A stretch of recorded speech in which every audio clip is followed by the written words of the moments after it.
Ready to move in premium triplex villas at Bachupally APR projects. ఎంచుకున్న రంగంలో ఓటమి ఎరగని వీరుడు. విద్యావేత్తగా అయినా రాజకీయ నేతగా అయినా ఆంధ్ర తెలంగాణ రాష్ట్రాల్లో ఉన్నతంగా అనేక విద్యాసంస్థలు నెలకొల్పిన ధీరుడు.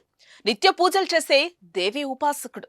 రాజకీయాల్లో 2 సార్లు ఎమ్మెల్యేగా ఎంపీగా పోటీ చేసి గెలిచి రాష్ట్ర మంత్రిగా నాణ్యమైన సేవలందించి ఔరా అనిపించుకున్నారు. ఇందుకే ఎవరా ever green leader? Let's watch this story.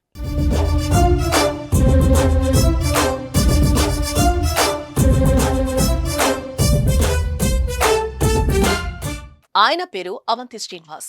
Krishna జిల్లాలో పుట్టి వైజాగ్లో స్థిరపడ్డ ముత్తంశెట్టి శ్రీనివాస్ అవంతి ఎడ్యుకేషనల్ సొసైటీ ప్రారంభించి తెలుగు స్టేట్స్ లో పలు విద్యా సంస్థలు నెలకొల్పి విజయవంతంగా నిర్వహిస్తున్నారు. అండర్ గ్రాడ్యుయేషన్, ఫార్మా, మేనేజ్మెంట్, సాంకేతిక విద్యా రంగంలో రాణిస్తూ ప్రసిద్ధి చెందడంతో శ్రీనివాస్ ఇంటి పేరు ముత్తంశెట్టి బదులు అవంతిగా మారింది. దీంతో ఇప్పుడు అవంతి శ్రీనివాస్ అంటేనే అందరికీ ఆయన సుపరిచితం. తెలుగు రాష్ట్రాల్లో ఆయన నిర్వహిస్తున్న కళాశాలలు దాదాపు అన్ని సొంత భవనాలే. ఆర్థికంగా కూడా అవంతి బలమైన వ్యాపారవేత్తగా పేరు గడించారు. విద్యా వ్యాపార రంగాల్లో రాణిస్తున్న అవంతి 2009లో రాజకీయాల్లోకి ఎంటర్ అయ్యారు. అప్పుడే ఆవిర్భవించిన ప్రజారాజ్యం పార్టీలో చేరి తొలి ప్రయత్నంలోనే రాష్ట్రంలోని అతిపెద్ద నియోజకవర్గంగా ఉన్న భీమిల్లో గెలుపు జెండా ఎగరేశారు.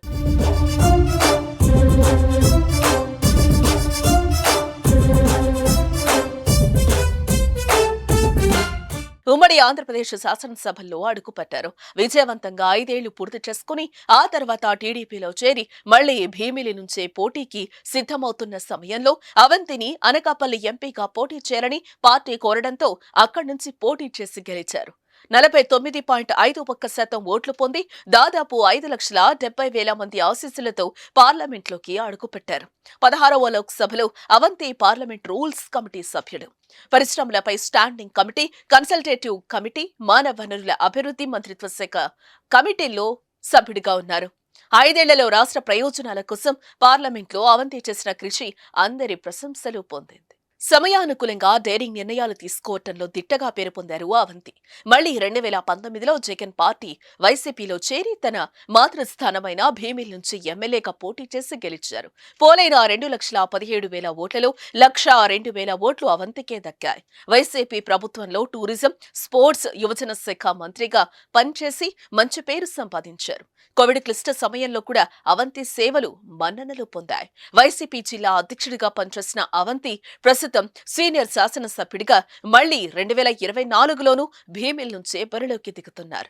అవంతి శ్రీనివాస్ ఈసారి ఎన్నికల్లో తన రాజకీయ మిత్రుడు గంటా శ్రీనివాస్ పైనే పోటీకి దిగడం విశేషం. తనకు గంటాకు తేడా విలువలు, విశ్వసనీయత, నిబద్ధత అని బలంగా నమ్మి చెబుతున్న అవంతి శ్రీనివాస్ కు Suman TV all the best చెప్తోంది. ఆయన విజయయాత్ర కొనసాగాలని ఆకాంక్షిస్తోంది.